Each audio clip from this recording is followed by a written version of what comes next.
Selamat malam para netizen dimanapun kita berada. Salam inspirasi bagi kita semua. Ini agak menarik begitu kan ya, terkait dengan Luhut begitu ya.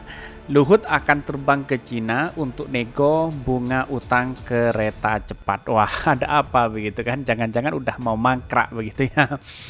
Tapi sampai hari ini muncul spekulasi begitu kan. Dalam artian bahwa ya karena ada yang mengatakan pakar ekonomi itu bahwa kereta cepat ini kereta ambisius begitu kan. Benarkah seperti itu begitu kan ya?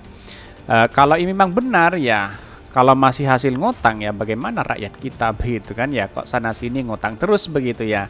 Tapi tahu-taunya masih nego bunga utang kereta cepat. Ada apa begitu kan ya?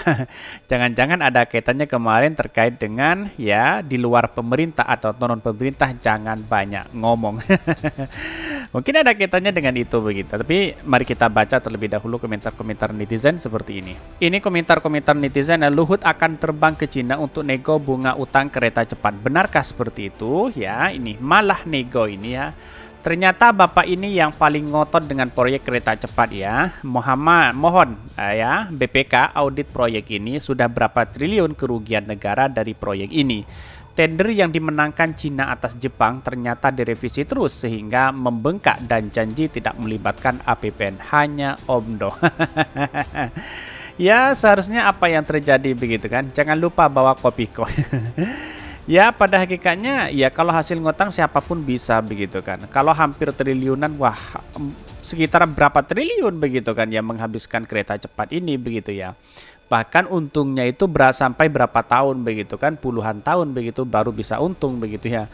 Teknologinya dari Cina, yang untung Cina cebong tria NKRI ini. Nih, merah putih NKRI harga mati langsung dikincap ya.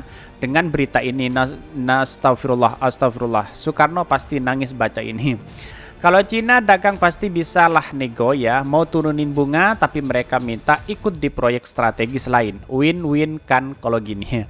Win-win solution itu ya artinya kita Cina itu bukan orang bodoh begitu kan ya, karena memang dia pemain begitu kan ya, bisnis besar begitu ya.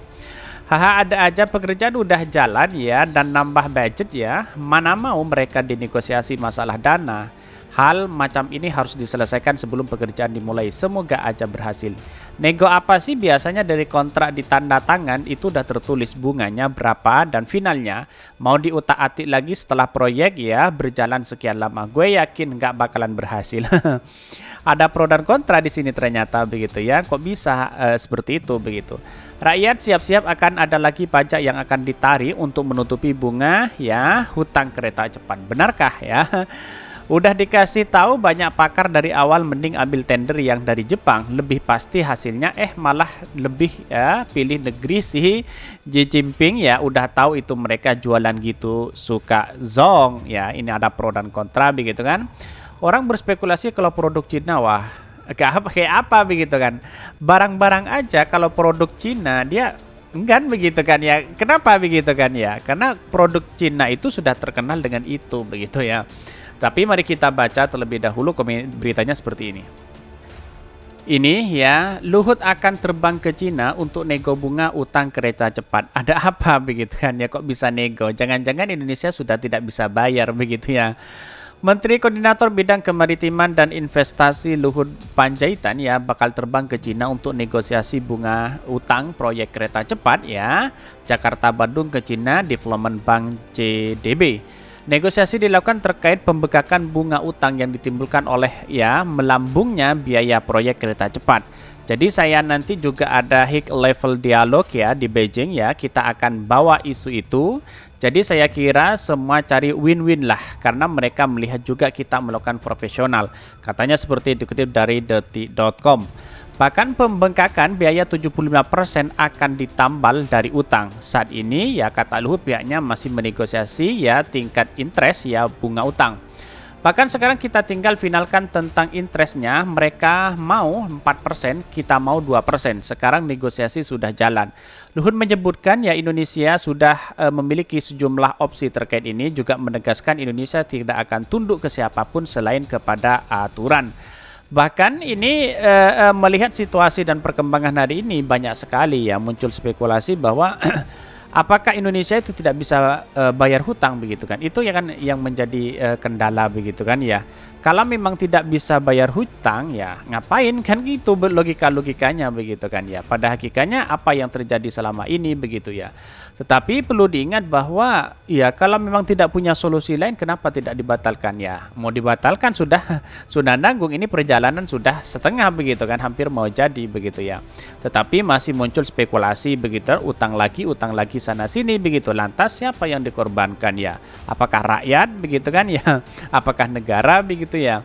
Ini kita juga tidak pernah tunduk kepada siapapun, kita tunduk pada masalah aturan saja. Biaya kereta cepat Jakarta-Bandung bengkak ya sebesar 1,2 miliar US dollar ya, atau sekitar 18 triliun. Wah, membengkak 18 triliun, bayangkan begitu kan. Wakil Menteri BUMN ya Kartika Wirojatmojo yang mengatakan dalam diskusi tingkat tinggi terakhir yang dilakukan di Beijing, besaran bengkak proyek sudah disepakati bersama ya. Kemarin baru dari Beijing dan kita telah sepakat dengan cost overrun yang disepakati oleh pihak Indonesia dan Cina sehingga bisa cair segera ke KCIC ya, papar pria yang akrab disapa Tiko itu dalam rapat kerja dengan Komisi 6 ya DPR ya pada hari Senin. Lantas kalau ini membengkak 18 triliun, wah bayangkan begitu kan, dapat dari mana kita uang segede itu begitu kan ya. Pantas saja ya melihat situasi dan kondisi hari ini perekonomian bangsa kita ya, rakyat seolah-olah menjadi korban begitu kan ya. Ya ditambah lagi dengan IKN, ditambah lagi dengan proyek-proyek yang lain begitu kan. Bukan saya tidak setuju begitu kan.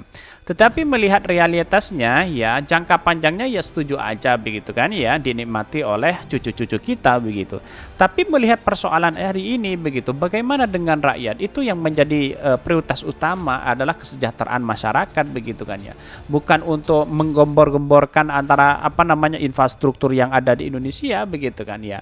Pada hakikatnya apa yang terjadi? Wah, ini ada bengkak lagi 1,2 miliar US dollar atau sekitar 18 triliun. Bayangkan begitu kan.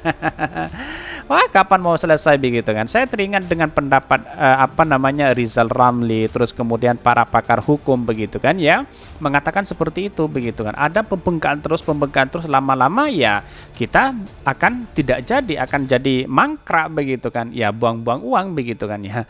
Apalagi ditambah dengan korupsinya si A, si B dan si C begitu kan ya. Apalagi carut-marut korupsi menjadi budaya, apalagi katanya 300 triliun yang muncul spekulasi kata Pak Mahfud begitu kan ya. Wah, ini agak kacau begitu ya. Mungkin itu yang kami sampaikan. Tonton terus channel Hodari Podcast Rakyat ini karena ada berita-berita menarik dan viral setiap harinya. Salam para netizen, salam inspirasi bagi kita semua. Jangan lupa di subscribe channel YouTube Hodari Podcast Rakyat ini.